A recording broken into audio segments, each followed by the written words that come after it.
The Vigil. Mother slowly lay down on the bed. Varalakshmi woke up either on her own or from the sound of the cot. She felt too lazy to get up. She looked at them thinking, "They have not gone to sleep yet? What is it they're discussing about?" Mother gently slid down from the cot as if she were rolling over. There was a mat right next to the cot. She lay down on it on her back, without a pillow. That was normal for her. Varalakshmi went back to sleep. Mother remained lying down. Satyam sat staring with his eyes wide open like a split cotton burr. Aunt Venkama entered the room as the birds began to chirp.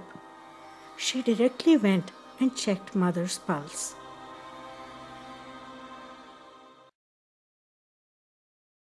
Nitya pramuktasya vidatmakasya krutavatarasya dayamayasya kadam prasajyeta janirmrutirva vikalpadurassa gurussadavyat. He is ever free. He is omniscient. He is flawless. Yet he is full of compassion. He is untouched by birth or death. May such a Sadguru protect me. It had been several hours since the death of Mother Jayalakshmi. The Brahmins had not come yet to shift the body of the village priest's wife. The people of the village were frightened to talk to Shastri. They were not sure how he would react during his state of shock and grief. People in the village did not like to see a dead body left for so long without funeral rites. Ganapathy was a very small village. People in the village would not take any food in their homes if there was a dead body lying around. Strange things were happening around the dead body that day. Shastri, with a cloth over his head, sat against a wall, hugging his knees, totally still. Even when his first wife had died, the mad Brahmin did not show any signs of grief. The flies were circling around the dead body, and Shastri did not lift a finger to shove them off. Satya, the poor child, was only 11 years old. He had no one to talk to. He was also extremely quiet. With a stick in his hand, he was going around the dead body like an experienced guard. He had a serious look on his face. He didn't show any signs of grief either. Inside the house, the baby that was hardly 4 weeks old was not even crying for milk. The only person in the household that showed any reaction and concern was the widow Venkama. The other person in the village showing concern was the merchant Kondaiya, who lived across the street. Venkama could not rest even for a minute. She was trying her best to console the two girls, Varalakshmi and Saraswati, who were 9 and 4 years old. Varalakshmi was finding it difficult to deal with her sorrow at the death of her beloved mother. She could not control her emotions and did not know what was happening. Saraswati didn't understand what was going on. After all, she was only 4 years old. Unable to console the two, Venkama simply begged them to stop crying. "Please, children, don't cry. The Divine Mother Gauri's attendants have come to take your mother. If you cry, they will get upset. If they are upset, your mother won't like it. Please don't cry." Yes, Atta. You try not to cry. The children listened with keen attention to the description their Aunt Venkama was giving of the reception that their mother was going to receive in the world of Divine Mother Gauri. Venkama was trying to console the two girls, but she did not pay any attention to 11-year-old Satya, who spent all morning keeping a vigil over the body of his mother. That morning, after receiving the news of the death of his wife, Shastri returned home, cried for a while, and then sat like a statue of Buddha leaning against the wall.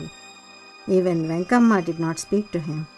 The so-called villagers who had received help from Shastri time and again didn't do anything to help him now when he needed help the most.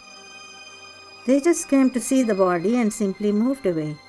One wondered what sort of beings they were. Were they even human?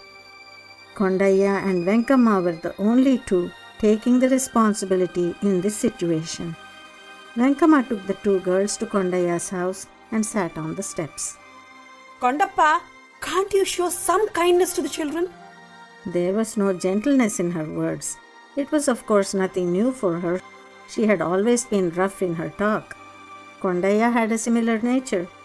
Look here, lady. What the heck do you want me to do? Of all these stupid fellows in this village, not one has shown up to lend a hand. We don't want to get cursed for touching the corpse of a Brahmin.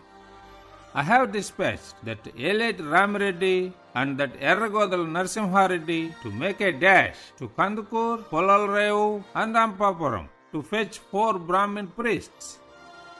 Even if they are starving to death, you Brahmins don't give up your pomp and status. What? You want me to bang my head just because they are taking their own sweet time? Just wait. Learn to be patient. Okay then, said Venkamma and was ready to get up and go. All right, just wait, said Kondaya and made a gesture towards the kitchen to his wife. Understanding what he meant, his wife put some milk in a bowl, covering it with the end of her sari so no one would see. She took the bowl to Venkamma. There is no such thing as Maila Gila for children. Poor kids, don't kill them. Give them this milk. Give it quickly. Venkamma's eyes filled with tears at this kind gesture. all right. Get them to hurry up and drink it up. If Narasimha uncle notices it, he will throw a tantrum. The wife who danced to his tunes is gone now. Who is there for him to shout at? Venkamma observed while feeding the girls. For Shastri, a strict follower of what the scriptures said, it would have been a breach of conduct for the children to drink milk before the completion of the funeral rites. The kids drank the milk quickly. Venkamma returned home and Kondaya sat staring at the sky. Kondaya's wife sprinkled water on the vessel that got contaminated by the touch of the girls. In this vast world, amidst all these grown-up folks, amidst all the so-called compassionate people, amidst the parents of so many children, not one took notice of the 11-year-old Satya. None in the village showed any compassion towards him. They had forgotten him altogether. The lady who was full of compassion for the girls forgot about the poor boy. Not taking any notice of this, the season's hot wind kept blowing. Kondaya got up from his seat. Those pompous fools! Why do they take so long?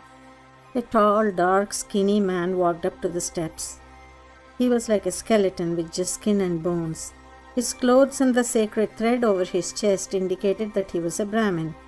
There was no need to ask for his visiting card, it was written all over him. Yo, Brahmin sir, where is the priest?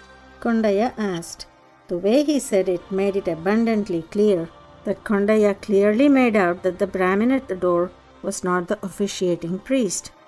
The dark Brahmin, not taking any notice of this caustic remark, sat on the steps and requested, "Please, may I have some water, kind lady?" Kondaya's wife brought some water. He drank the water quickly. He then turned around to face Kondaya and asked, "Titi, the woman that passed away, is she that boy's mother?" It was the first time that anyone had taken notice of Satya. Kondaya felt a shock going through his body on hearing those words. He had not taken notice of the poor boy so far. Satya said, "She was not just my mother, but she's the mother of all the 14 worlds," and walked away. Kondaya had palpitations on hearing the words. The Brahmin's face lit up. The great lady died at Brahmi Muhurtam on the day of the auspicious Sankara Jayanti. Without a doubt, she is the mother of the 14 worlds, he said enthusiastically. Is today Shankara Jayanti?